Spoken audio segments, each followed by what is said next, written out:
21 News presents the 2025 Harrisburg Mayoral Debate. Here we go. Thanks for being here, everybody, for this special CBS 21 Mayoral Debate. I'm Joel D. Smith. I'll be your moderator tonight. All 5 candidates running for the Democratic side are here trying to be your next Harrisburg mayor. So we want to thank all of them for joining us and for you watching this live streaming on CBS 21's Facebook page and also on YouTube. And it'll be there for a while, so share it with your friends. Let's introduce you to all of the candidates. With the honors, let's go to Jasmine Brooks. In January of 2022, Wanda Williams was sworn in as Harrisburg's 39th mayor. She's the former president of Harrisburg City Council and member of the Harrisburg School Board. After taking office, the mayor announced the city's debt, which came with a $638 million price tag, had been paid off. Throughout her term, the mayor has faced the loss of the beloved Broad Street Market, which has sparked controversy. And controversy is familiar when it comes to the mayor and her next candidate, Harrisburg Councilman Lamont Jones, who is no stranger to the public. In fact, his current job is to serve the public. The elected official founded a company that connects people looking for jobs with employers. He's also led a nonprofit in the past, which addressed behavioral health and substance abuse. A lawsuit claiming Jones's ineligibility to previously be on the ballot because of a criminal conviction, which has been pardoned, ended with Jones not only staying on the ballot, but winning a seat on city council. Overcoming adversity reigns true with our next mayoral candidate. Tone Cook is the founder of Michael's Memory, Push Harrisburg, a nonprofit in honor of his brother, who died as a teen to gun violence. Cook says he wants to be a bridge between the police and the city. Cook is open about his time in prison and currently being on probation for assault, but says this absolutely does not disqualify him from running. Dan Miller is the current city treasurer and announced his bid for mayor in January. He recently pitched an idea to tackle nearly $15 million in unpaid trash fees. Miller has said he wants to move Harrisburg forward, citing its potential that Louis Butts sees as well. Butts is proposing building an aquarium in the city to get more people to visit. And according to his Facebook page, he's the owner of Aquila Aquarium Designs. Butts is no stranger to the mayoral race and has run 5 times before. In a 2017 mayoral debate, Butts said, quote, "It's about making people better, empowering and nurturing our residents." And these are your 5 Democrats running to serve Harrisburg as mayor ahead of the May 20th election. I'm Jasmine Brooks for CBS 21. Thanks a lot, Jasmine. So we're going to go for a full hour here, maybe a little bit more. We'll see how this goes. Each candidate gets 1 minute to answer the question. If a candidate specifically names another person in that answer, then that candidate will get an additional 30-second rebuttal. There will be no opening statements. We're going to get right to it. Each candidate, though, will have a 90-second closing remark. And when the time runs out, the candidates will hear this bell. Oh, yeah, that's the bell. And you see also to my right over here, to your left on the screen, those are the lights that the candidates will see. It is green when they start off. 15 seconds left, you'll see the yellow. And then when we get to red, you then hear the ding. Now you know how we're doing this. All right, so the candidates on your screen, we decided who was going to go first by determining a random card drawing. I just shuffled them up and handed them out. And as you see the order here, that's the order we will start in. As we get going, we'll alternate who actually goes first. But it looks like Louis Butts will get us started today. So a specific question for you. We're going to start with some qualifications. And for you in particular, you've run a handful of times before. The last time you got 125 votes. Tell us why the outcome might be different this time if people are thinking about voting for you. Well, I put out a lot of different projects and ideas that have come to help in the future. I've seen 5 different administrations fail and succeed. With me as your mayor, I can take the best from those administrations and do better. Our communication is bad. We don't have a good newspaper. Like in the other administrations, we had newspapers that could relay information and give information to our citizenry. Now it's a lack, and we don't get the information that we need to help unite our people. And I can do better at the uniting and putting that infrastructure pieces that help people communicate and bring it to the future, bring it all to the forefront. So we need a newspaper, we need a radio station, and we need a good TV station that brings our culture to the front so we can communicate and move forward. Thank you very much. So our next question goes to Mr. Tone Cook. Yes. So you're currently on probation in connection with an assault charge. What Yes. do you say to some voters out there who might have concerns about your decision making when they hear about that and some prior criminal history? Yes, no problem. For anyone that is concerned of any thing that I may have done in my past, even the present, I take full responsibility into anything and involvement that I've been in. So that's something that I won't deny, but that does not disqualify me to lead our city. That hasn't disqualified me from standing at homes, speaking with parents, speaking with children to help them get through their process. And again, we can look at America. Look at the President Donald Trump. If this brother is capable of running the whole United States, what disqualifies me to run the city of Harrisburg? Once again, we're talking about qualifications. We're going to go next to Mr. Dan Miller. You've been in the city for a while, treasurer for 6 years, overall in government for 20 years. Some may wonder why you haven't already made some changes that you're even calling for in that period of time, and now you're ready for mayor, but why not yet? Well, I have made changes. I've made changes that I can actually accomplish. I mean, on city council, I've passed legislation. I've had a plan to solve our financial crisis when I was the controller. As a treasurer, I've put all of our real estate taxes online, so it's completely transparent. I believe big time in transparency. So I've made changes. I'd love to collect that $13, $14 million of delinquent trash fees, but I can't do it myself. And so that's why that hasn't been done. I've been trying since 2018. It's a win-win-win situation for everyone in the city, and I think we're going to get there. Thank you very much. On to more qualifications here, this time with Mr. Lamont Jones. So you're still serving as your first term in Harrisburg City Council. How do you respond to those out there who may say, you know, you don't have a lot of experience and enough experience maybe to run an entire city? I would just say, I would just like to explain how many years I've spent around politics. Working campaigns. I actually teach civics in Dauphin County Prison. I'm one of 2 elected representatives for the Pennsylvania Reentry Coalition. I've been in leadership positions for the last 10 years. And, you know, when people talk about experience, you know, you look at a lot of these administrations, there's a lot of experience on the stage right now, you know, and look at the state of our city, you know, so I'm definitely qualified. I'm deep roots in the city of Harrisburg. I know the city, the back of my hand, the people in it, and they've seen me work for them and fight for them time and time again. And this seat will be no different. On to Ms. Wanda Williams. You're the current mayor, so obviously you're qualified. You've done this job before. But other times people might say, okay, but do we want to have her back again? What was accomplished during those 4 years? So when people are looking for maybe something different, what would you say to them that maybe should have happened or maybe you want to get done next time? Well, first of all, let me tell you about my qualifications. Before I was the president of the Harrisburg School Board, I then became the president of Harrisburg City Council, and now in this position as the mayor. I certainly been proven my leadership skills, my knowledge and experience in this position. I got rid of $638 million debt that was sitting there for the last 20 years. Prior to me doing that, I paid off many of our bonds, as well as I have affordable housing for veterans. I have the Tunnel for Towers, I have the Eden Village in Valpa.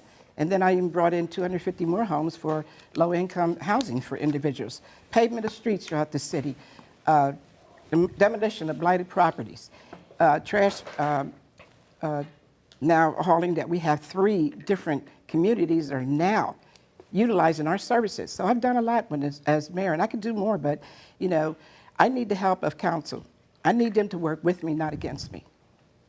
Thank you very much. We're going to get to public safety right now. So obviously, this is a big deal for some folks out there. When it comes to this first question, you'll all have a chance to answer it. What is the root cause of crime in Harrisburg, and what is your plan to combat it? This time we're starting with Mr. Tone Cook.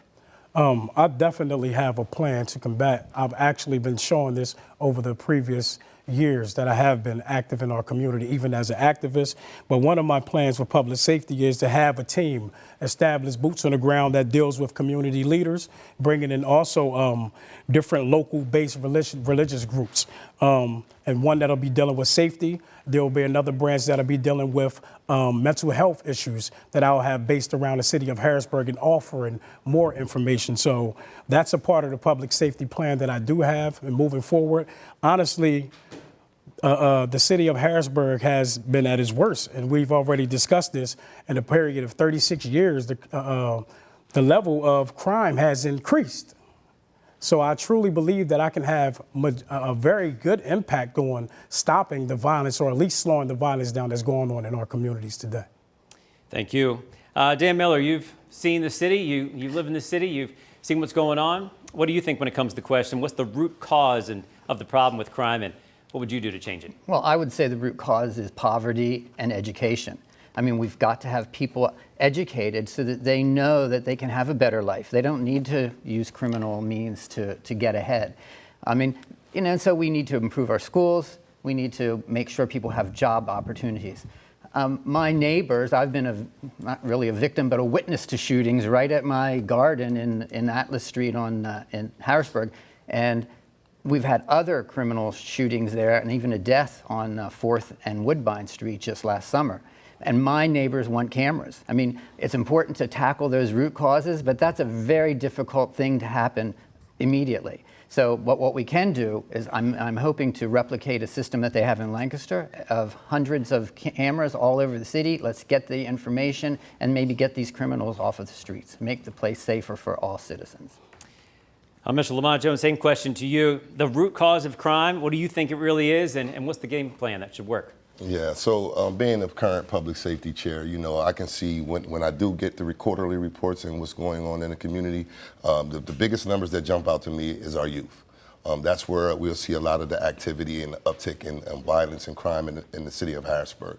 So one of the things that I've already been doing is working with our youth, going into the schools, holding assemblies, trying to work with them and give them opportunities. And this is why I have Jones's Resources, lowering the recidivism rate. If someone is employed with gainful employment, they're less likely to go out in the community and commit crimes. So one of the things, as some of the other people up here may believe, that there is a poverty issue.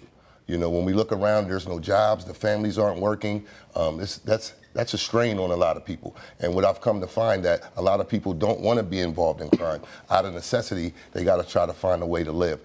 So I'm already have some things in place that I'm doing, and also looking to other municipalities to bring those things right here to the city of Harrisburg. Well, a question about that coming up soon, too. Compared to some other cities, what Harrisburg might do. But I want to get this question one more time now with current Mayor, Ms. Wanda Williams. The root cause of crime, in your opinion, and what is the best plan to combat it for you would be a second term? Yes. Well, education certainly plays a priority in, eliminating crime. But we have to have the parent involvement, too, as well. And we did start a parent committee. We had a good meeting at the beginning, and then it just phased out. Parents didn't want to come. But what we are doing now is that we're in the process of installing Ring cameras throughout the city of Harrisburg. But you have to call and ask if you want one. And also we have plans for mobile cameras as well. We do have the GVI Group Violence Program. It's under good management and it's off and running.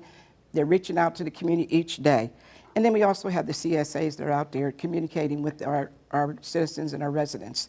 So when you talk about crime, you have a gang thing that's on media, and then you can't get a hold of that media, and once you look around, there's another shooting. But we do have extra police officers out on the street Thursday, Friday, and Saturday nights. Thank you very much. There's a question from the public. We went out there and wanted to see what the real people were thinking, so we're going to put that on. I think people that are watching online right now will be able to see it as well. So let's listen to what one of the Harrisburg residents has a question when it comes to all of you candidates. How do we help children to be less on the streets? If they have more things to do, maybe there won't be so much gun violence, So how do we help them to get them more involved in the community and save lives with the children, teenagers, and get them more interacting? I'll summarize, and we've missed the beginning of that. Yeah, she's basically saying we need more programs for kids. You give kids something to do, they might stay off the streets. And she experienced that. She's actually a lifelong resident and said they had great things when she was a kid. She doesn't see the same things anymore. We're going to start with Dan Miller on the response to her question. Excuse me, I didn't get the answer. Yeah, you didn't.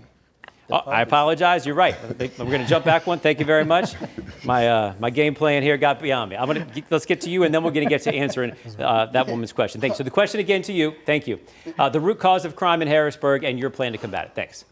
Well, the root cause, it's a systematic thing. We have to have great jobs. We have to have activities, and we have to have a love for one another. That will solve the problem. Dan Miller had suggested cameras. Well, 2 administrations ago, if you look back at some of the debates, I'm the one that put the cameras up front. That's the difference between us, me, and them. I've actually proposed those cameras 10 years ago. Now, we need a police academy so we can teach our kids how to resolve situations. We need a fire academy, and we need a river rescue team.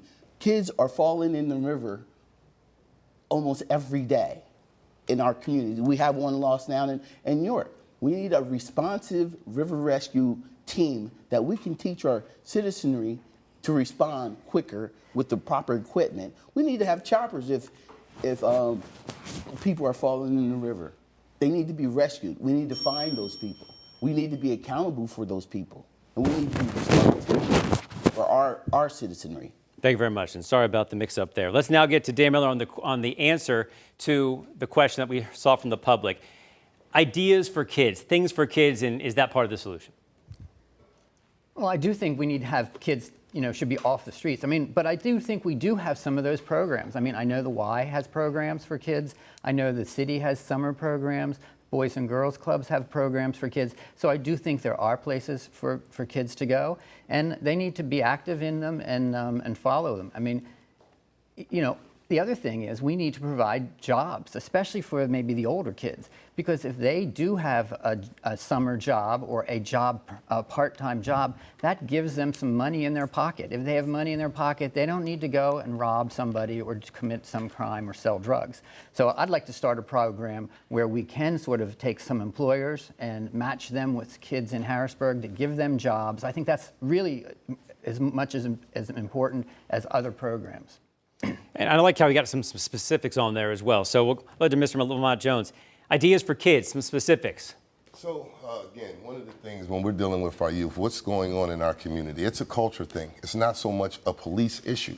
This is we should be policing our own community in 2025. And some of the ideas that I have is to work again in intergovernmental relationships, working with the Harrisburg School District. We have schools. They let people out of school at 2 or 3 o'clock. We taxpayers people pay taxes. Those buildings still are getting heated. They are still getting cooled. So we can put high quality after school programs back in there. I went to Marcus Garvey when I was a young man on 6th Street, over top of the YMCA Mr. Miller was talking about. So some of these things, we have to revamp them. We can't really duplicate because we're in a different era today. So again, if you're not amongst those young people and can't see what's happening, it's going to be a very tough time to try to solve some of these issues. We'll go to Ms. Wanda Williams. Are there enough programs now? What else would you do? Oh, most certainly, most certainly. All you have to do is go up on the website. We have a tremendous amount of programs for kids. As a matter of fact, we do have after-school programs in a lot of the areas in the city of Harrisburg. As well as that, when you talk about jobs, we have the governor committed to 5,000 jobs that he has vacant in the city, in the state building. So when you talk about kids, we also have wanting to have jobs over the summer. This Harrisburg, city of Harrisburg gives about 80 to 90 jobs, but City Council, we had 115. They told us that was too many. We couldn't do 115. But we did have 80 kids working last year. Plus the fact is that we've given money to the Harrisburg Housing Authority in an amount of $200,000 to make sure that the kids have an opportunity to have a job during the summer. It just has to make, the parents have to be responsible. Go up on the website and see what we have. We have something each and every month for those kids. Thank you. Louis Butts, when it comes to the things for kids, what are some ideas you have? Well, I have an idea that we should take McCormick's Island, which is 145 acres, and use it as an outdoor center. When I was growing up, we had an outdoor center. There's the Jewish Center up there that we can collab and make that a team thing, where we can teach kids within the school and then have them camp out, learn about gardens. McCormick's Island was a cash crop in the 1940s. We can go back to that. And with the tariffs going down, our kids need to learn that Pennsylvania is #1 in agriculture. We need to teach those and instill those things in our children, that as Pennsylvanians, we're good at agriculture, we're industrial, and if Trump wants to have steel being made, we can make steel in Harrisburg, Pennsylvania, we can make aluminum in Harrisburg, Pennsylvania, and we can create those jobs that support families. Same question, Tone Cook. You've seen what's going on in the city. Yes. Are some of the solutions maybe better things for kids to do? You have any specifics for us?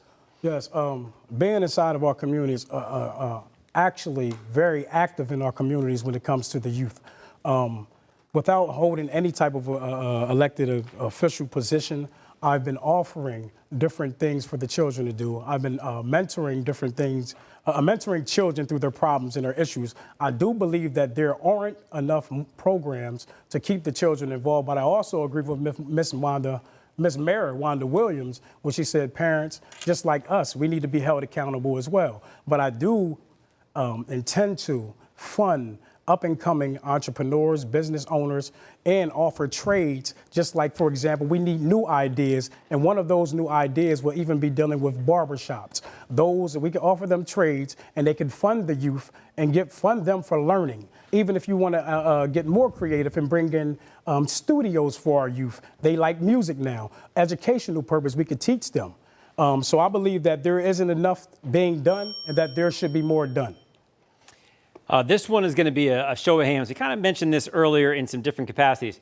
Raise your hand if you think Harrisburg should install police cameras. Raise your hand if there should be police cameras. Only one person raising their hand. Cameras on their body? Sorry about that. These would be cameras throughout the city, on poles or in different locations, not body cameras. Most definitely. We Yes. do have cameras in some part of the city. Yeah. That So are let's, high crime areas. now that I've clarified, sorry about that. Raise your hand if you. clarify police versus not police. Not police. A citizen's run. Well, I know we have the Ring cameras going around a little bit, right? And that's asking the citizens to be involved in that. So let's just open this up. I mean where a citizens group owns and manages the cameras, not the police. Is that your solution? That is my solution. Okay, let's just So get a I quick. go with that We'll one. do a quick comment on each of these then. Yes, I want to mention about the cameras. Do I feel as though that it's important that we have cameras in the high crime areas? Yes, absolutely. But back to Mr. Dan Miller, what he's been saying is everything that you've been saying was about your neighbors. We're speaking about the whole entire city of Harrisburg, and even outside of the entire city of Harrisburg. Cameras aren't the answer, maybe to your neighbors, but we're speaking about the whole entire city. I think that we need a chance to try to correct some of the wrong things that we've been doing with team working together. Whoever becomes the next mayor for the city of Harrisburg or current standing mayor for the city of Harrisburg, we work together. I do not believe and feel as though we need cameras all throughout the city, but high crime areas, absolutely. Mr. Miller, you want to respond to that? Well, I Don't have to, but be able to put them everywhere in the city. But yes, it's basically about high crime areas. That's what I'm, talking about. And then if that we need to go more, then we need to go more. Oh, but high crime, yeah, but it's comprehensive. I mean, crime is everywhere. It's not I'm just speaking off of you it's- mentioning your neighbors. This well, involves the whole here's the entire thing. city. My neighbors have experienced a lot of shootings and crime and murder. I've been They there. are very upset. They want some action, and this is the thing that they would like to see. okay, I think you both made your point on that. We're going to move to other people answering that question. I'm going to get to you, Mr. Butts, on the cameras. Well, see, when you equip as an infrastructure piece a municipal Wi-Fi system, you can put cameras up anywhere and take them down. But we have to have a platform and a layer that we have a municipal Wi-Fi system. Other cities have it. We can have it too. It's not a big deal. Let's work at making sure that we can communicate with our police, our fire departments, to make sure that they're responsive. Let's get a municipal system going so we can erect cameras where Dan wants them, where Miss Wanda wants them, or where you want them. That's the name of the game. Movable cameras you're talking about. Okay, Mr. Jones, on the cameras, what are you thinking? So when I first took office, I went to the county's public safety office and building and realized the county owns cameras.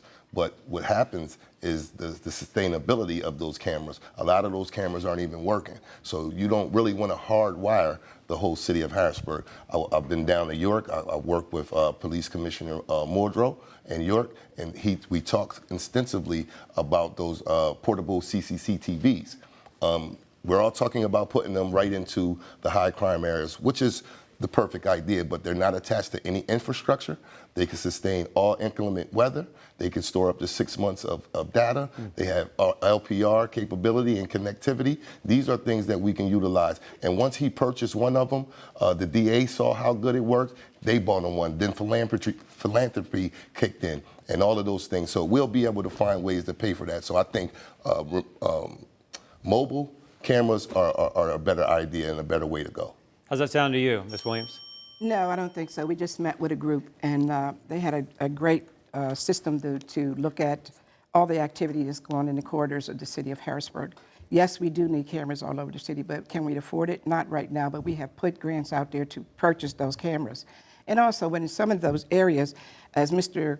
Miller so kindly said that it was in his area, we haven't had that much crime in Mr. Miller's area. He states that, but statistic-wise, we have not. He keeps saying that we have that crime. We have crime all over the city of Harrisburg, but we have not had a lot of crime in the particular area that he's talking about. But we will be doing, the Ring cameras have helped us solve the problem of shooting 2 weeks ago. With the Ring cameras, we was able to take 2 people in today. We got the first one a couple days ago. We got the second young man today. So Ring cameras are effective. Mr. Miller, you were mentioned there for a second. If you'd like to respond, you can. Well, it's a confusing thing that Ms. Williams said. I mean, there's crime all over. Statistics.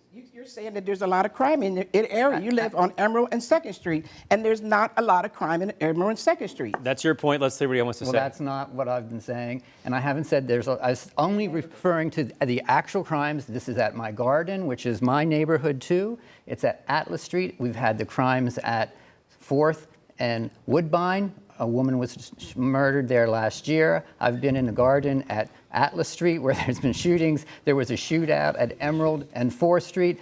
Just this week, there was a man who was found dead on Logan Street in the 2100 block. Okay. So there's a lot of crime there, and I don't want to argue about the statistics. If you still want to talk about this, you're going to have to use another question as part of that, which is fine. If you need to do that, that's okay. We're going to get to this one more question about crime and some solutions that we've been talking about. And Ms. Mayor, you just mentioned accountability, but also affordability. So I'm going to start with Lamont Jones on this one. The Group Violence Initiative, you're familiar with it. York has said it's a big success. They have 7 full-time employees. Harrisburg right now has 2. Is it worth keeping if it's just 2 people? Can this still work?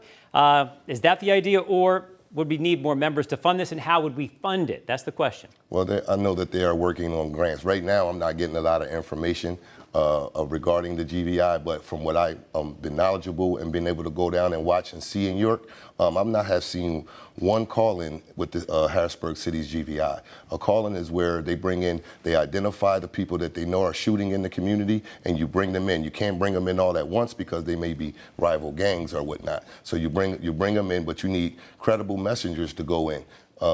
We actually, City Council actually passed the money for the credible messenger training. And while we were there was only maybe four or five people that actually were from the community that were able to get their accreditation for it, but they never been called upon, never been reached out to. So I think we could do better. I don't think that we should get rid of GVI. It's proven through John Jay College, but I think we can do better with it. Okay, Ms. Williams, same question. What do we do about 2 employees versus 7 when we're saying that's working, even though it takes time in York, and Harrisburg right now is hanging with 2, trying to get to those results? It took York 5 to 6 years to get where they are today. And so we are continually trying to improve the complement of the GVI program, as well as that we continue to have training each and every week. He's not familiar with the training because they have not involved him with the training, but we are continuously training, and we're out there each and every day talking to those individuals, trying to get those group members and to the city of Harrisburg to talk to them, sit down with them. So we are working every day with that GVI program, and we're spending the money as stated in the grant. The question was, I'm going to ask again, though, is it relevant to keep at just 2 and expect results, or do we need to get to 7? No, we'll be looking to hire another individual in the next 6 or 7 months. We do need additional help with that GVI program. Okay. Louis Butts, it's at 2 right now. They say they need to get to 7 to be as effective as York. What's your thoughts on the GVI program where it stands? You know, I'll give them all the time they need to get it together. But right now, we have Pennsylvania State Trooper cars for sale right on Hearst Street. We can buy 4 State Trooper cars equip them with cameras, and sit them at hotspots throughout the city, and there will be no crime that takes place wherever those cops are, those placebo cops are, cop cars. We can do it cheaper. We can work with the state troopers, get those cars. You've seen those cars up there. Some of them are great. All you got to do is fix them up a little bit and put them at hot spots. It will deter crime instantly. And that's my solution first day, is work with the state troopers to get some of those cars on our hot spots. Mr. Tone Cook, same question. If you want to comment on something else, that's part of your time. Can you please ask? Sure, same thing. It's the GVI initiative working in York, it seems. They've had nice results. Yes. Haven't seen that in Harrisburg yet. 2 employees versus 7. So should more money be put to that to get up to 7? And where would that money come from? I believe that it should be put to it. But honestly, speaking on GVI, I don't have, of course it takes time. But honestly, we don't have too much time. But however, I just did something with GVI, and thanks to Miss Mayor Wanda Williams and another employee that allowed me to come out and interact and walk with them. I do believe that it could be of some help. Now, is it active enough inside of our communities? I don't believe so. And I wanted to mention another thing as far as the violence goes. Now, we keep mentioning about people, having their own experiences. But however, I've been the one there without being in any type of position, standing at these scenes, standing at these crime scenes while these family members are crying, while these family members are grieving, and these students and these children don't even know how to grieve. I've been there before, so I believe that GVI is needed, but I believe that a lot more is needed, and it doesn't take too much time. But all we have to do is get out there. You don't have to be in the position. I've been doing it. We got a lot to get to. I want to get to downtown economic development. Ms. Williams, you'll start us on this one, but first we're going to listen to another question from the public, one of the voters out there. All right, my name is Marcus Page. I'm a lifelong resident of Harrisburg. And one question I have is, what are we going to do with 2nd Street and Restaurant Row? I was out there when we got this. He says, it's called Restaurant Row. There's not enough restaurants out here. What do you say? Well, we're looking at that. Right now, we currently have a restaurant that is interested in setting up an establishment in Harrisburg. We have a bank that's also coming down there as well. We do have 2 other restaurants that we have a meeting with in the next 3 weeks that are interested as well. We did set up a committee to discuss the revitalization of the 2nd Street corridor. So we are working towards that. You just don't jump up and ask someone to come or meet with them and say, look, this is what we have to offer, when at this point they don't have enough revenue. And so what we've done is twice we've given the downtown corridor $10,000 apiece to try to come back from the COVID. They haven't done that, they've left. And I noticed because of the state workers, they said, but actually they have to put a plan in place themselves, because if we've helped them twice, then what are they doing?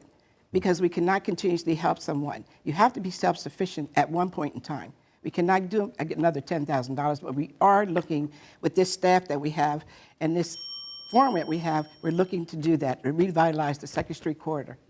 All right, 2nd Street, Restaurant Row. Louis Butts, what's the idea? You can't throw money at people. You have to have a plan. And right now, our city, our administration, we don't have a comprehensive plan. We have something from 2020 that's still a draft.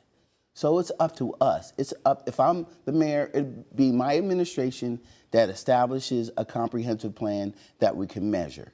We would ask people, what kind of stores do you want downtown? So we can have some interaction, so we can have some back and forth, so we can have some dialogue, put some flavor in it. Not some little group that I would, as mayor, get together and say, this is my team.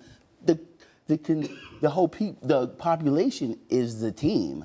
We have to give some of the ownership of what they want so we can create a dialogue and reduce some of the stressors in Harrisburg through communication. Okay. Mr. Cook, 2nd Street, Restaurant Row, it's a priority for that person we talked to. What do you say? Yes, I believe that it's going to take, like, I can speak on myself, what I've been actively doing. Getting with business owners, speaking with business owners, and trying to bring together with a solution that we can all come up with, because it's not my idea or his idea, but the plans. We can all have plans. It's those who's going to enforce the plan and act upon it. So I believe that if we get together with business owners and young entrepreneurs and release some type of funding, and as well, speaking with City Council, with that relationship with City Council, release some type of funding to young entrepreneurs and up-and-coming businesses, and also bring new ideas to attract more people, which creates revenue. I believe that what I have been doing, excuse me, I'm stuttering a little bit, but what I have been doing is getting with the local DJs, getting with the local promoters, and something that I've been doing, been active inside of downtown, outside, around throughout the city to bring businesses and bring safety. So one thing that we also have to do is ensure the people's safety, or it will not happen. All right, Dan Miller, same question. 2nd Street Restaurant Row, how big of a priority would that be for Mayor Miller? I want to go back to another comment. Okay. Lewis, I think you and I ought to get together on McCormick Island, because I go running along Front Street almost every day. I run along McCormick Island. I think it would be so cool to have a zip line from Harrisburg over to McCormick Island and back. Anyway, on that note, but we'll talk about it later. The collaboration is underway. I think 2nd Restaurant Row is really important. It's crucial to downtown Harrisburg. And there's like several things we have to do. First of all, we got to work with CREDIC, with the Chamber of Commerce, with the business owners down there, the big business owners outside of the city who know that we need a vibrant downtown. All of us have to get together and work on that. We've got to take some of those real estate, commercial real estates that are office buildings, and convert them into apartments. That gives us more foot traffic downtown. We've got to make it pedestrian friendly. We need trees. We need entertainment. We need to make it a place that people want to go. All right, Lamont Jones, same question. When you're looking at 2nd Street Restaurant Row, how big of a priority would that be for you as mayor? Well, it's a huge priority. Not to say that the rest of the city would be neglected, but as far as we have to find ways to take the strain off the residents that live in the city of Harrisburg. And by doing that, I think that we should be able to market the city of Harrisburg. I don't feel that the city of Harrisburg has been marketed in a way that it's attracting people, especially when it comes to codes, ordinances, and things. We have some archaic things that are on the books.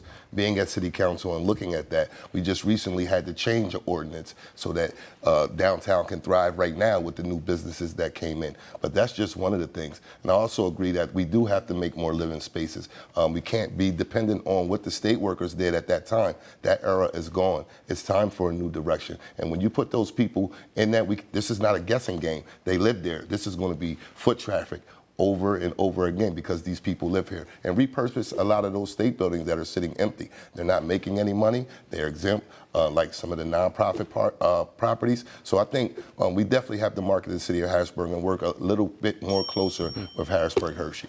You mentioned marketing. That is my next question here. A lot of times when you're the mayor of the city, you end up becoming the voice. You're the figurehead. And you got to sell the city, and you got to be excited about it. So this is your chance. You got a minute. It's just in the form. We're asking this as part of our questioning. How do you sell the city? What's your sales pitch if you end up at one of these big places where all the different city mayors are? What is your sales pitch? And we're going to start with Louis Butts on this one. Harrisburg is the hub of Pennsylvania. We have great scenery. We have a beautiful river that can also pose as an energy engine, economic engine, and as well as we can do everything that we need to do to move forward regards to industry, and we won the Civil War. Our Civil War heritage is the best in the world. Gettysburg's whole economy thrives on their Civil War heritage. Harrisburg has never beat our chest to winning the Civil War. We have the Smithsonian up on top of our hill, and our schools don't have courses and classes to teach our children how we won the Civil War. Liberty for all. That's what we stand for. We're liberators, and we got wins to show that we're number one in this country. All right, Mr. Cook, you're selling the city, and you got a minute to do it. How would it go? The city of Harrisburg, and agree with Mr. Louis Butts, the city of Harrisburg holds so much history. And for one example is the Broad Street Market. In 1860, it was established, but not only was it just established, it was established and it was feeding war veterans. It was feeding people that needed to be fed, that were fighting for not only the city of Harrisburg, but fighting for our country.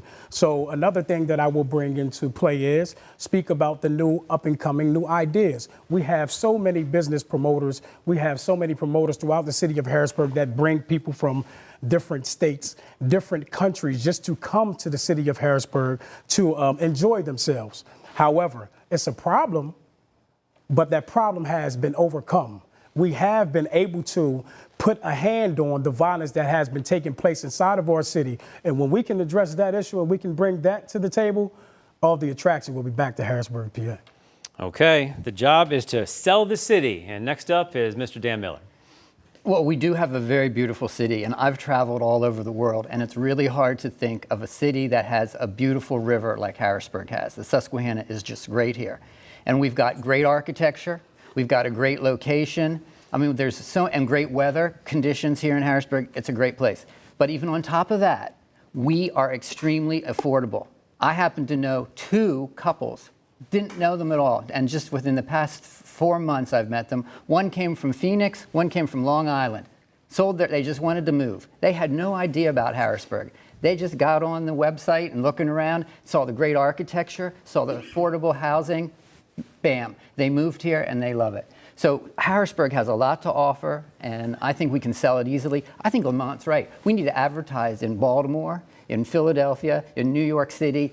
Lots of people would want to live here in Harrisburg if they know how affordable it is and what great architecture we have. Yeah, when you see some of the rankings for some of the national magazines, Harrisburg ends up doing pretty well on that. So to that end, Lamont Jones, it's time to sell the city. You got a minute. Yeah, at one time we were one of the best places to live in the state of Pennsylvania. But I believe in also tapping into our assets. Harrisburg does have a rich history here. We've been around for a very long time, and a lot of things have taken place, from signing of documents, civil wars, and all of those. We have one of the smallest parks in the city of Harrisburg, Cam Curtin Mitchell Memorial, right up there on 6th and Woodbine. That's one of the attractions, but we have to actually sell our parks as well. But one of the things that I think that we need to do, not just by attracting, I want those people to know, as I'm talking to some of them now that actually want to do business with the city of Harrisburg, I know it looks dire right now, but there's nothing but opportunity. When COVID shut down, we had to rechange the way we thought, the way we communicated, the way we did business. And right now, I think we have that opportunity with the city of Harrisburg. And you could be the first person to come in and be that catalyst to move our city forward. Look at that. He was making the video right there as we spoke. Ms. Williams, you've probably had this scenario before where you've been in groups and you have to say how great your city is. Give us a taste of what that sounds like. Well, I've been talking to other mayors. I talk to them on a periodic basis every 2 weeks. Harrisburg has a lot to offer, and even more now than before, because before we did not have affordable housing. We have over 250 affordable housing units now available. We've also had 3 units for veterans to live in. We also have 2 units. One is finished already for seniors.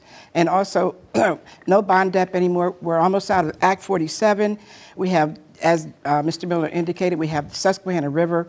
We're looking at doing something on the Susquehanna River as far as on a week-by-week basis. And then we also have demolition of blighted properties that we have here that we're now having developers come in, and we're in the middle of discussions with a developer who's looking at doing more houses, affordable housing. Plus, there's 400 new businesses that came in 2024. Out of the 490, we have 218 that's right here in the city. Right now, as of today, we have 86 new businesses in the city of Harrisburg. So altogether, we have 300 new businesses coming to the city. So we do have something for everyone to come here. There we go. All right, so from all those positives we talked about to something that's kind of lingering over the city still right now, I'm going to go to Mr. Tone Cook to start with this one. Yes. It is the Broad Street Market. Yes. And this has gone on for a while.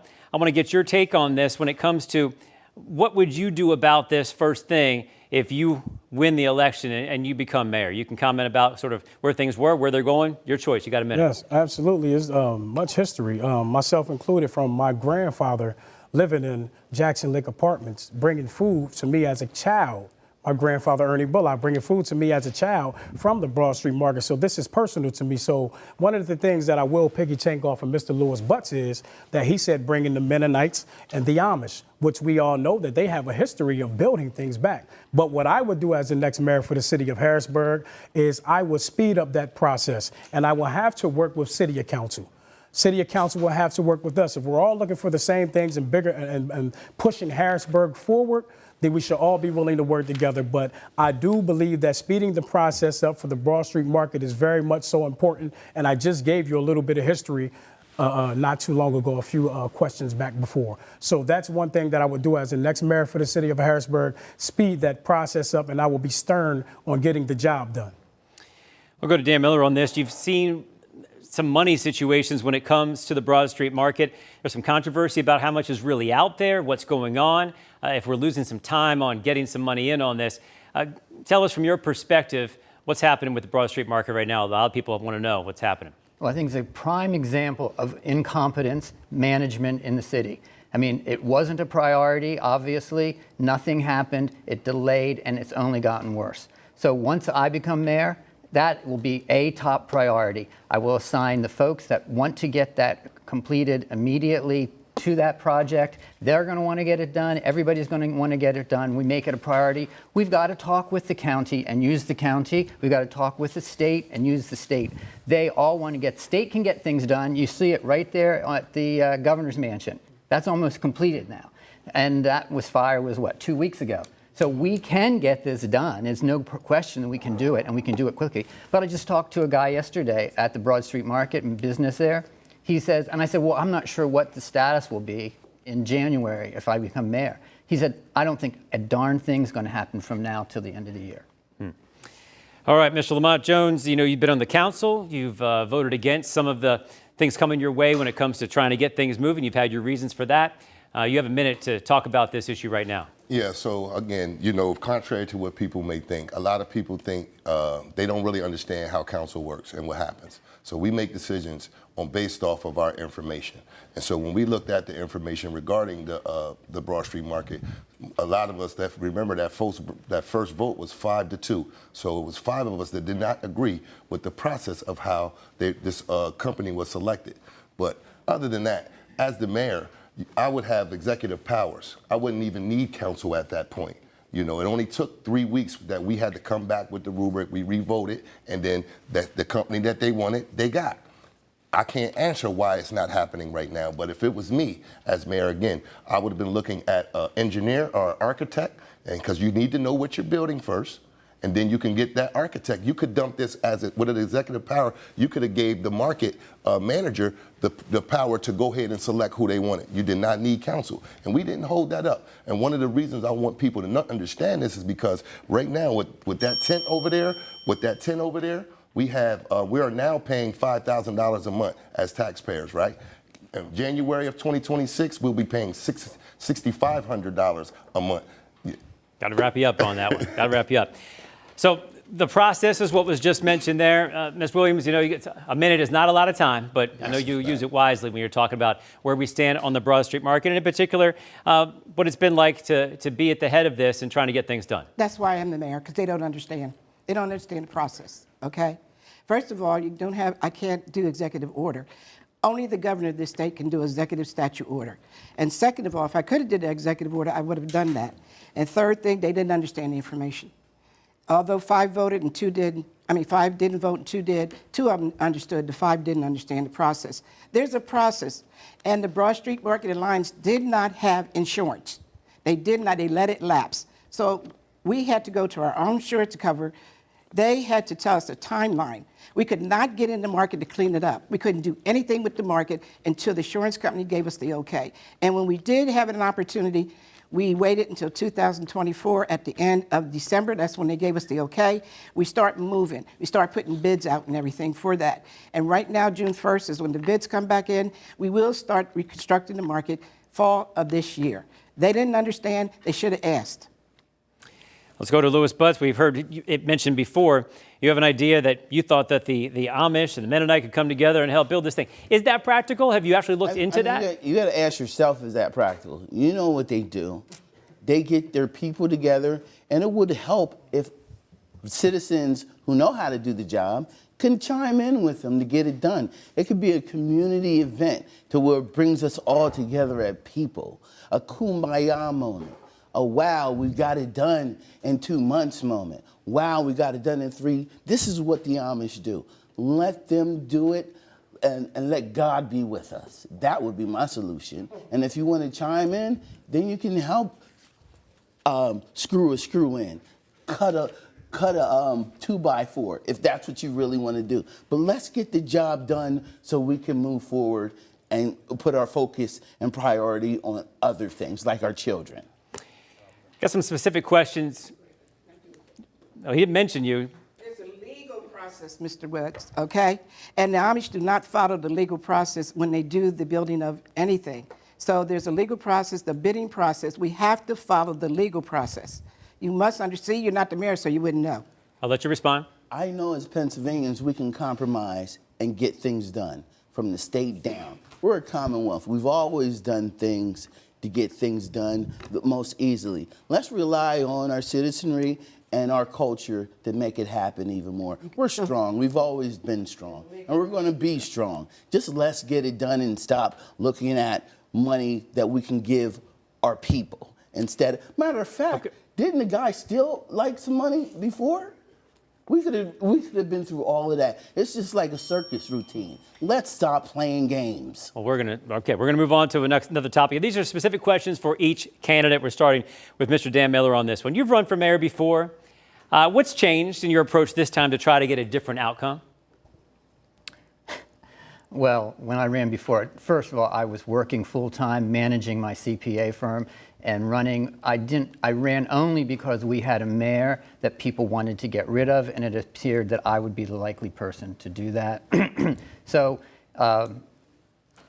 it's fairly complicated, but now I am not working at full-time at my job, so I have the time to do that.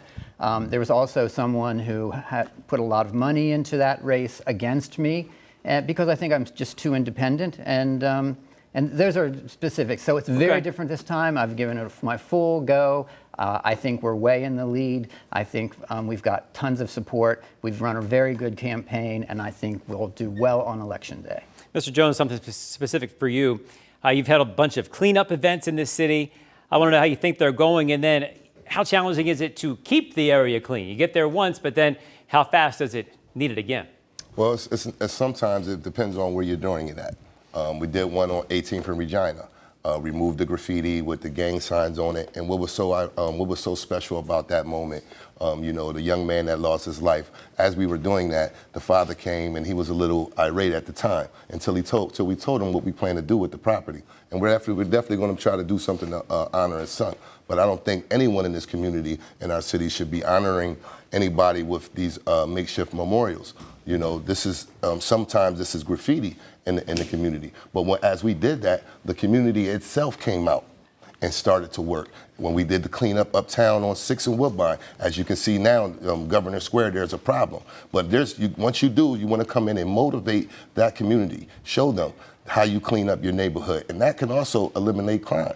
So, as much as it's needed, I think people will be still up to par to do the work. The specific question this time is for the current mayor. You said that if you do not win the primary, you still plan to run the write-in campaign in November. What does that tell voters who already made a decision about you in just a couple weeks? Because it depends on who the mayor is, who they chose. Because in my belief, I feel that I'm the best candidate for this position. I've been in this position 3 years and 5 months. And they don't have the experience, nor do they have the knowledge. They think that you can go in there, sit in there, and do A, B, and C, but it's more than that. It takes time. I'm there every day. Now, Mr. Miller talks about what he would do and what he has done when he was in his position as work. Mr. Miller didn't even come to work as a treasurer. They had elected him to be the treasurer. He came once a month. He let his whole office run that treasurer. They weren't even open after COVID, but one day out of the week.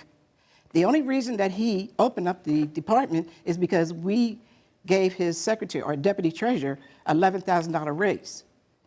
And he demanded that we do that, which we did. But I'll tell you right now, they don't know all the specifics of what we have to do as a mayor each and every day. All the million phone calls, 22,000 emails that I had to go through when I walked into that office in 2022. Okay, you were mentioned there. Yeah, go ahead. I can't. There's so much that's false and misleading. You got 30 seconds. Let's see what you can do. I cannot even know where to start.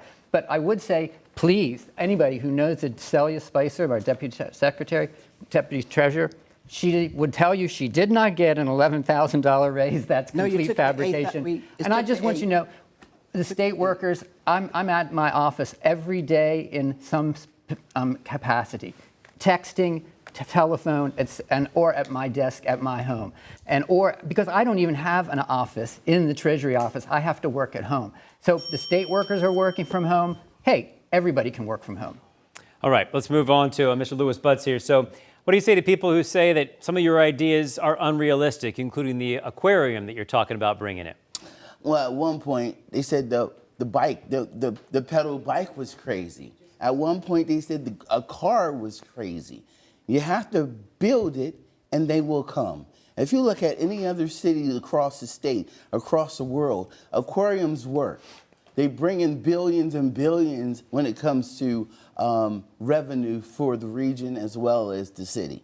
We need a comprehensive plan that is outcome-based where people can see where the lots are being cleaned. We can see where the vacant, blighted areas are, and we could be specific at what we're doing to cure those problems.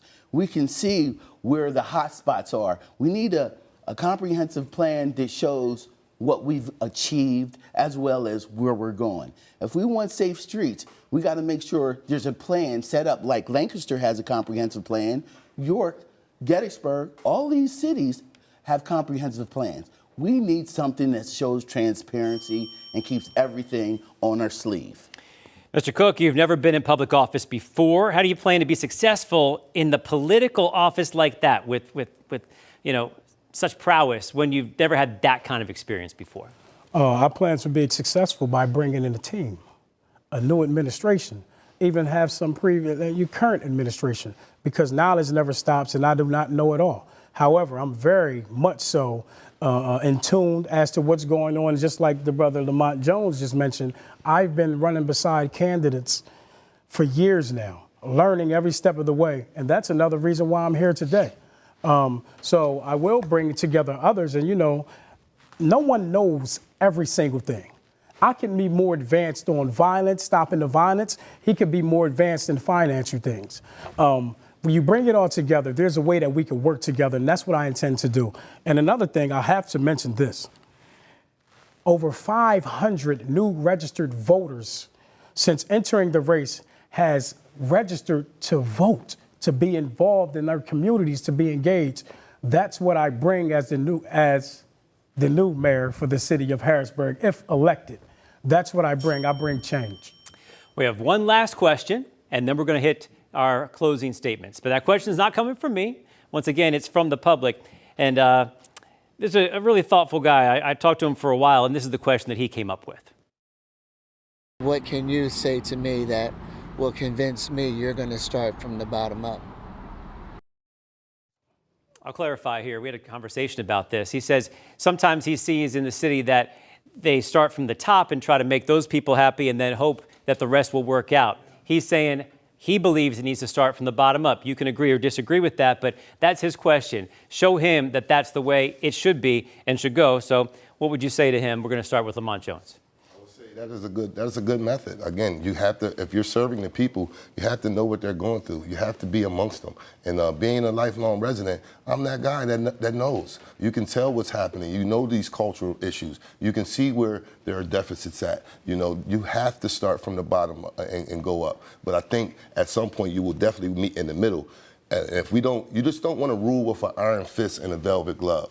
You understand? You don't want to be at the top of that and just making everyone around you fearful of you. So if you're doing that, you're going to get a disaster. So you definitely have to stay rooted in your community. We know all of us are from here. We know what this city needs, but we have to really put that emphasis on it and show up, be there. Don't just sit in our offices and think that everything is going to go away. No, you have to be deeply rooted and involved. So yes, I agree with the young man. Ms. Williams, your thoughts on what he had to say? Well, I don't agree with that because, first of all, you don't have to start at the bottom, you don't have to start at the top, but you have to get in there as the mayor and evaluate what the positions are, what they're doing, how they're doing things, and how they will be a credit for you. And that's where I think that I've gotten to the point where I went in and I evaluated those positions to find out who had the best strengths or who had the best work ethic rule. And so, you know, when he talks about a bottom up, I'm a second chance person. I give everybody a second chance. I believe in that, and I think that we need to know what type of people that were coming in here. I want to give people an opportunity to know that the city is here for them. We work for them. Everything is based on the residents of this city, and that's what I've been doing in this administration. The priority, the residents of this city come first. So when you talk about the bottom or the top, no, you need to get in there and evaluate what those employees who have been left over from the previous administration, what they're doing and how well they're doing their job. If they're not doing their job, then that's when you need to take some action. Mr. Lewis Butts, he says you got to go bottom up. What do you say? You definitely got to go bottom up. You got to make sure everybody's accountable for. As the administrator, as the mayor, it's my job to make sure I serve everyone on an even playing field. They're part of the collective. They're part of the net worth of our city. There's natural resources, and then there's human resources. Some of those people at the bottom still have skills, and we need to evaluate. And we need a census. We need another census done to count heads and see where our human resources lie, even in the lowest, at the lowest point, so we can foster and nurture those skills that people have within them. It's about lifting people up. That is true. It's not glorifying the top. It's making sure everybody doesn't slip through the cracks. If it's the collective, if it's the 50,000 people need to be acknowledged and their voices heard. And that's what that guy's trying to say. Everybody's voice needs to be heard. And that's what I bring to the table. Mr. Cook, what did that sound like to you? I love it. I believe that you should build from the bottom up because I've been building from the bottom up. I didn't let any trials and tribulations stop me from building from the bottom up. Not only did I build myself up from the bottom up, I encourage others that they can do it. I encourage others that they can do it as well. The brother Lamont Jones also mentioned about show up and be there. Now, it's being thrown around a lot that we're always engaged in our communities. But however, being, like I said again previously, being boots on the ground, that is not the case. I am there inside of our communities, and the citizens of Harrisburg, PA, know that. So building from the ground up is something that I totally believe in. And that can also be from different things like the childhood that I experienced, also guiding those through the same experiences and showing them how that they can better themselves and educate others around them. So building from the bottom up is something that I stand for, because today I wouldn't be here if it wasn't about building from the bottom up. Okay, Dan Miller, bottom up is his idea. You've had some agreement here, not completely. What do you say? I think he can see that I've already listened and I'm using the bottom up. When I was, shootings were in the neighborhood, people came to me.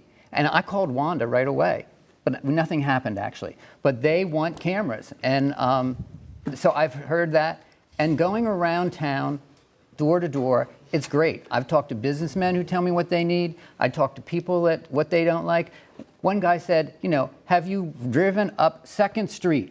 I mean, it's one pothole after another, and it's not getting fixed. And this is what we need to do. We need to listen. We need to know what those folks want. And then we, as the mayor, need to implement it. We need to get it done efficiently. We need to get it done quickly. We need to get it done at low cost. Ms. Williams, you mentioned you real quick. You said he called you and nothing happened. He's lying. And I'll tell you, you're lying. You didn't call me. You didn't call me. I picked up my phone. If you called me, then I would address that. Okay, you didn't call me. I don't care. You can put your phone out how many times you want to, because you're the one at the last debate to say, well, if you lie to the people, they'll get their votes. So if you're lying to get their votes, I'm telling you you're lying. Last note on that. Anybody who knows me knows I'm not lying. Oh. I did call, and it's classic Wanda. She says, yeah, I'm going to do this, And then No, she I never know does you're it. lying. And I've heard that repeatedly, over and over at every door. So many doors I've gone to wondered. I thought it was just my experience with you, but Man, no, it's many people's You don't have experience. proof and documentation. Stop telling a lie if you don't have proof. I have proof that you lie. Okay? Good, I can let's see show you it. that you didn't. I have a tape of all the people that call me, Dan. Okay. We're going to stop right there, but we're not quite done yet. This time we're at 90 seconds to make your closing statements. And I believe this could be the last debate that we have anyway, so this could be your last moment to really talk to the voters out there. And once again, thank you so much for being here and giving those voters a real good feel for what you would be like as mayor. We did a draw before this for order, and Dan Miller is going first for our closing statements. You have 90 seconds. Well, we really didn't delve into my qualifications, but that's the one thing that separates me from the rest of this crowd. They're great people. I'm not downing them in any way. But no one has the qualifications, the educations, the skill, the accomplishments that I do. I'm a CPA, certified public accountant. I have an MBA in finance. I've founded and managed a successful CPA firm downtown Harrisburg for 35 years. In addition to that, I've been on city council. I've been the city controller. I'm now the city treasurer. I know the ins and outs of government. I know just completely how mismanaged and incompetent and the missteps that we've had down there. That's the reason I'm running, because I can hardly take it anymore. In addition to that, I'm well connected to the community. I've served on board of directors from WITF to Planned Parenthood. I've founded many gay and lesbian organizations, including the Pride Festival. Currently, I'm on the board of the Community Checkup Center in Hall Manor, where we give medical services to those who, whether they can pay or not pay. And in addition, as I've talked about my garden, I own and operate a free community garden in Uptown Harrisburg, which is a really safe, cool place that people love. And the whole community loves it. Thank you very much. The next in our order that we decided upon earlier with the blind draw is Lamont Jones. You have 90 seconds, your closing statement. Okay, which one camera is mine? I need to talk There you right go. here, number 3. I need to talk to the city. For so long, we have been going through so many things in the city of Harrisburg. Administration after administration after administration has promised us that they were going to do some things, and it didn't happen.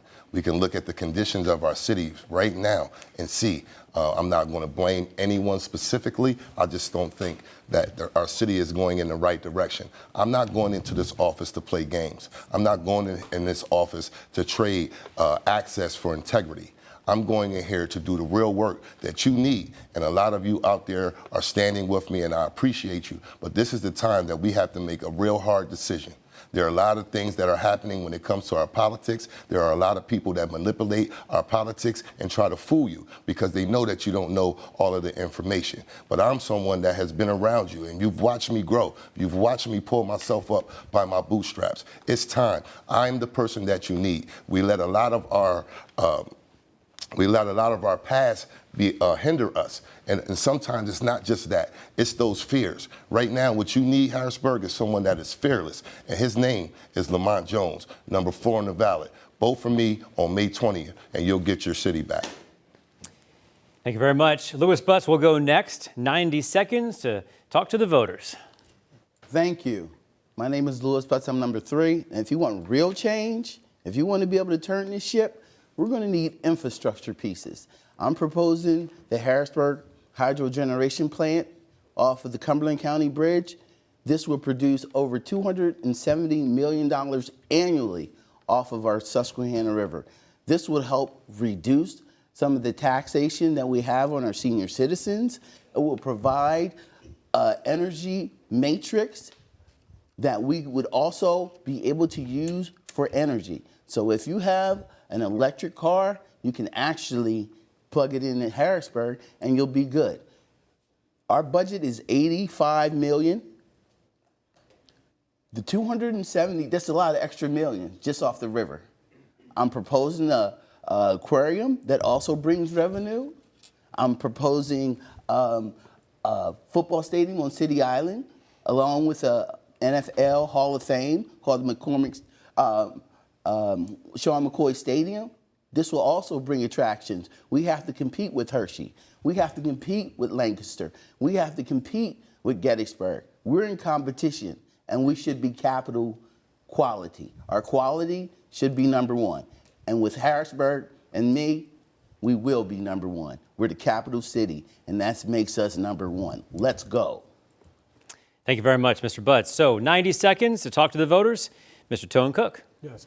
My name is Tone Cook, number one on the ballot. I am a founder, CEO of Michael's Memory Push organizations, founded on stopping the gun violence, empowering our youth.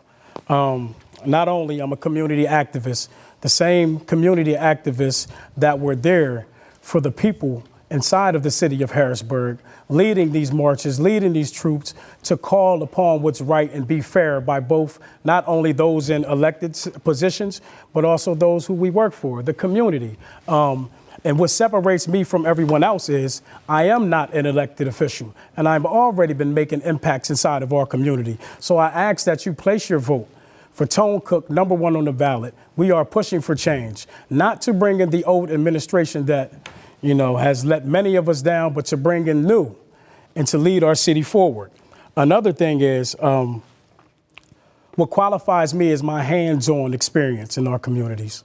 Everything that we've been faced in our communities, I've been active, I've been there. No matter what I've been going through in my personal life, I put it all to the side to stand for the people, and I intend to throw myself in this race, even with the things that has been thrown at me and the things that I've been, slandered with, lies. So again, I stand for the people and for the city of Harrisburg, and I will continue to stand for the people for the city of Harrisburg. But I ask that you place the right votes and not the vote for that who will sell your city out, just like they tried to sell me out when I did not want to take charges. That is your time. To offer me charges to be dismissed, I'd rather take on the fire for my city and stand for the people. Okay, thank you. 90 seconds for Ms. Wanda Williams, your closing statement to the voters. Thank you, thank you, thank you. I want the voters to know that I have proven my leadership, my skills, and my knowledge in this position. In this position, I can balance the budget without no tax increase for you. I can negotiate contracts. Streets have never been cleaner. And please don't be fooled by these candidates that stand up here and tell you what they're going to do, where their vision is. Ask them what their vision is. No one has told you what they're going to do, how they're going to do things, okay? And please don't be fooled by Miller, because city council member, he cost us $1 million because he sued Mayor Reed. Controller, he cost us additional money because he sued Mayor Thompson because he did not allow the city workers to have a paycheck deposit in their account. So don't be fooled by what he says, because he's not been in the community. Where were these candidates when things happened in this community? And I'm not talking about the shooting. I'm talking about where were they at the events? You see none of them. Where were they when fires happened? You see none of them to help the families. Where were you when the tornado came down in the city of Harrisburg? They weren't there. Ask them why they don't come to events. They only see them now because they're running for the positions. Who has the experience? How can you have experience when you not worked the whole year, your whole life, okay? So I'm asking you. Nope, you can't interrupt. This is the end of this. We all agreed to the rules. We all agreed to the rules. Excuse me. Hold on. Excuse Let's stop me. the timer. Let's stop the timer for a moment. Excuse me. We all agreed to the rules. If you want to address this afterwards, you can. But this debate has specific rules, and she can say what she wants to in her 90 seconds. He did sue the Mayor Reed. He did sue. And then again, he sued Mayor Thompson because no, okay? And then he went on as the treasurer from 2023 to 24 and held up the bookkeeping and processing of business privilege taxes. And so they weren't able to get their receipts from that. Yes, he did all those things. And then we had 3 public meetings to talk about his trash bill.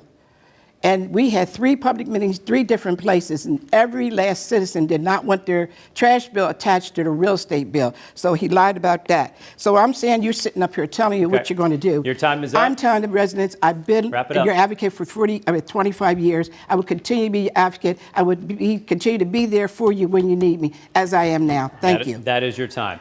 I will tell everyone else, obviously, there's a candidate here that says something is not right about what he just heard. We can address that afterwards on our newscast as well, but we all agreed to certain rules. So addressing that would be great. I would love to deal with that, and we could try to figure out what the truth is there.